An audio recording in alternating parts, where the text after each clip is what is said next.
Guys, my name is Aniket. I am going to teach you class 9th chapter motion. So let's get started. So this is our chapter motion. I will teach you with my notes. Okay. PK hits. Firstly, PK hits. These are the important topics from this lecture. I will teach you two lectures. One lecture in this video and one lecture in another video. These are the important topics in this lecture: equation of motion, numericals, graph, numericals and identifying. This is lecture 1. So in this lecture we will study rest and motion, physical quantities, distance, displacement, speed, velocity, acceleration. Okay, these are the contents for our lecture 1. Let's get started for this chapter. Firstly, motion. What is motion? Moving or changing of the position of anything is called motion. Rest. Resting means position do not change. In which position do not change, this is called rest. Reference point. Example, we are in the train, one person is traveling, he looks a man. मतलब दो person है एक train में जो एक दूसरे को देख रहे हैं. They looks at each other at their reference point. At their reference point they are saying that they are in rest. जो वो दोनों कह रहे हैं कि वो दोनों रेस्ट में हैं क्योंकि वो ट्रेन में बैठे हुए हैं, ट्रेन चल रही है पर वो दोनों रेस्ट में हैं. But any person watching them from the outside the train will say they are in the motion. कोई उनको ट्रेन के बाहर से देख रहा होगा, वो कहेगा कि वो तो मोशन में है. Now there are two types of motion: straight line motion and circular motion. Now by coming on the next page we will study about physical quantities. Property of the material. एक material की property or system that can be measured is called physical quantity. Example, force while opening gate. जब हम gate को open करते हैं, जब वो force लगती है वो फिजिकल क्वांटिटी में आती है. Weight of a person. किसी पर्सन का वेट जो है फिजिकल क्वांटिटी में आता है. फिजिकल क्वांटिटी टू टाइप्स की होती है, स्केलर और वेक्टर. स्केलर में मैग्नीट्यूड इंपॉर्टेंट होता है, सिर्फ मैग्नीट्यूड इंपॉर्टेंट होता है. वेक्टर में मैग्नीट्यूड और direction both. Scalar. Example, mass measured of anything, speed and volume and time. Vector, force in direction, weight, acceleration, force. These are the examples of vector quantity. जो कि difference है scalar और vector का वो बहुत important है, वो अपने एग्जाम्स के लिए प्रॉपर करके जाना. Distance, overall path. डिस्टेंस का मतलब है overall path. It is scalar quantity. It is in the scalar quantity. Displacement, shortest path. जैसे ये बंदा यहाँ से घूम के यहाँ पे जा रहा है, ये जो इसका है फाइनल पोजीशन है इसकी यहाँ पे, तो फिर ये यहाँ से घूम के जा रहा है, ये जो इसका है ना यहाँ पे ये डिस्प्लेसमेंट है, shortest path. This is the shortest path of this.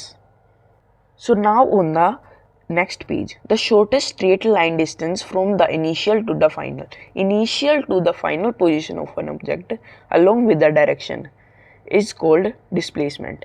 It is vector quantity. Displacement equals final minus initial position. Displacement. This is the chart which is used to think that the distance and displacement. Displacement. It is shortest straight line distance. Straight line distance है from initial to final. ये है इसका distance, ये है इसका displacement. Along with direction, ये direction के along है. Initial to final position. A जो है इनिशियल है, बी जो है फाइनल है. ये वेक्टर क्वांटिटी होता है. D equals final minus initial position. So now the next, differentiate between distance and displacement. It is very important. Mark it as 2 star. Displacement and distance and displacement. Actual path. It is the actual path, shortest length between initial and final. It is the shortest length between initial and final. Okay. It is scalar and it is vector. It always in positive and cannot be 0 or negative. It can be positive, negative or 0. It can be equal to displacement. It can be equal or less than the distance. यहाँ पे एक बंदा है, ये इसका final है, ये इसकी ये इसकी इनिशियल है, ये इसका फाइनल है, फाइनल टू इनिशियल। अब ये डिस्टेंस जो इसका 10 मीटर है, यहाँ से यहाँ तक का 10 मीटर है, आना प्लस जाना, मतलब आना और जाना, 10 + 10 = 20 मीटर, मतलब आ भी रहा है और जा भी रहा है, तो 20 मीटर इसकी डिस्टेंस हो गया डिस्प्लेसमेंट हम एस से करते हैं, इट इज़ कॉल्ड एस मतलब displacement, S = final minus initial. Next page. अब हम पढ़ेंगे कि डिस्प्लेसमेंट जो है वो बैकवर्ड डायरेक्शन में जाने से नेगेटिव हो जाता है। When any person will go in backward direction, जब एक पर्सन बैकवर्ड डायरेक्शन में जाता है, then the displacement will be negative, जो डिस्प्लेसमेंट है वो नेगेटिव हो जाएगी। ये एक इम्पोर्टेंट क्वेश्चन है। If a person travels 5 kilometre north, ये नॉर्थ साउथ ईस्ट वेस्ट है, 3 किलोमीटर ईस्ट, मतलब पहले 5 किलोमीटर नॉर्थ जाएगा, 5 किलोमीटर नॉर्थ, 3 किलोमीटर ईस्ट इस साइड है, ईस्ट जाएगा 3 किलोमीटर, जो 3 किलोमीटर ईस्ट में चला गया। अब 5 किलोमीटर फिर से 5 किलोमीटर साउथ में आ गया, और अब 3 किलोमीटर ईस्ट से अब बीच में, मतलब जहाँ पे था ना इनिशियल जो था ना उसका पोजीशन, वो यहीं पे आ गया। तो अब इसकी डिस्टेंस और डिस्प्लेसमेंट क्या होगी, ये है क्वेश्चन में। तो इसका डिस्टेंस होगा 16 किलोमीटर, 5 + 5 + 3 + 3 = 16 किलोमीटर। पूरा डिस्टेंस इसने ट्रैवल किया है 16 किलोमीटर। डिस्प्लेसमेंट 0, क्योंकि इनिशियल से इनिशियल आ गया, इनिशियल माइनस फाइनल होता है ना, फाइनल तो थी ही ना, ये इनिशियल पे ही आ गया, तो डिस्प्लेसमेंट 0 हो गई। This is in another important question. A body is moving along with a circular path of radius r. ये है radius r. What will be the distance traveled and displacement of the body? Distance traveled और displacement क्या होगा इसका body का? When it completes half a revolution, r = 7 metre, मतलब ये 7 metre है, डायमीटर क्या हो जाएगा 7 + 7 14, 2r = d, मतलब जब 2r बनेगी, रेडियस प्लस रेडियस बनेगा तो डायमीटर हो जाएगा, डायमीटर = 7 × 2 = 14 मीटर।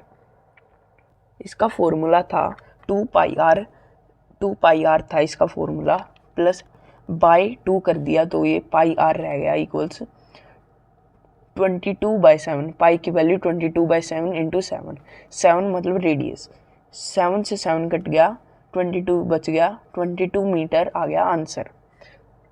तो अब नेक्स्ट है, ये इम्पोर्टेंट क्वेश्चन है। योर शोभित भैया, एक शोभित भैया नाम के थे, was going to meet Olivia. For this, he travels 4 kilometre north, then 3 kilometre east. Calculate the distance and displacement.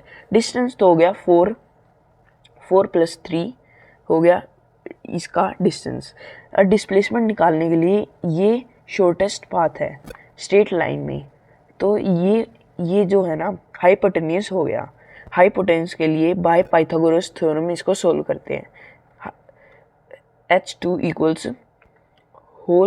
√4² + 3² = √16 + 9, h² = √25, √25 का वैल्यू आ जाएगी 5, तो इसकी डिस्प्लेसमेंट हो गया 5। Now after this we are on speed. This is another important topic, the distance travelled in a per unit time. Distance travelled in a per unit time जो होता है speed होता है, स्केलर क्वांटिटी होता है ये, v = s/t, speed = distance upon time. ये metre per second SI unit इसकी मीटर पर सेकंड होती है। आगे बढ़ते हैं यूनिफॉर्म स्पीड पे। एक एग्जांपल है 40 km/h, एक गाड़ी चल रही है 40 km/h पे, तो वो इसकी यूनिफॉर्म स्पीड है। An object is said to have uniform speed if it covers equal distances in equal time. Equal distance equal time में जब कवर करता है जब उसे यूनिफॉर्म स्पीड कहा जाता है। No matter how short the interval are, no matter how short interval are, speed remains constant. When the speed remains constant, it is called uniform motion. Uniform speed, non-uniform speed. An object is said to have non-uniform speed if it covers unequal distance. Unequal distances जब cover करता है in a equal interval of time. Equal interval of time में unequal distances cover करता है non-uniform motion कहते हैं. The speeds varies at different points during the motion. Important topic, average speed. It is very important. Total distance traveled by an object divided by the total time taken. It is a scalar quantity and ये scalar quantity होता है and does not consider the direction of motion. Okay, average speed का formula क्या होता है? Total distance upon total time. SI unit equals metre per second. इसकी जो SI unit होती है वो मीटर पर सेकेंड होती है. अब एक एग्जांपल है, एक कार है आल्टो, ठीक है, वो है ना 220 मतलब 220 किलोमीटर पर आवर किलोमीटर पे है. एक घंटे में 220 किलोमीटर पर आवर करती है. पर आवर नहीं, 220 किलोमीटर करती है एक घंटे में कवर, और दूसरे घंटे में 400 किलोमीटर कवर करती है. अब इसकी एवरेज स्पीड निकालनी है. 220 plus 400 equals 620/2 equals 310 kilometre per our. ठीक है, ये इसकी एवरेज स्पीड आ गई. अब इसकी अगर आपको मीटर पर सेकंड में करना है, किलोमीटर पर आवर को मीटर पर सेकंड में करना है, तो 5/18 से मल्टीप्लाई करना होगा. पे भी यही दे रखा है, if kilometre per hour to metre per second, kilometre per hour into 5/18. ये इंपॉर्टेंट फॉर्मूला है 5/18 वाला. Metre per second to kilometre per hour 18/5. अगर मीटर पर सेकंड को किलोमीटर पर आवर में करना है 18/5, इसका उल्टा 5/18 था ना पहले, तो अब 18/5 हो जाएगा. Metre per second into 18/5. ठीक है, इम्पोर्टेंट टॉपिक है वेलोसिटी. डबल स्टार मार्क कर लेना इस पे. इसकी डेफिनेशन देख लेते हैं. पहला, distance travelled by body per unit of time in a given direction is known as velocity. V equal displacement upon time. ये एक वेक्टर क्वांटिटी होती है. वेलोसिटी स्पीड और डायरेक्शन से लिंक्ड होती है. एवरेज वेलोसिटी, अब ये सबसे वेलोसिटी का सबसे इम्पोर्टेंट टॉपिक है. Average velocity, AV equals average velocity. AV equals total displacement upon total time. इसमें डिस्प्लेसमेंट टोटल टाइम था, इसमें total displacement total time, total V.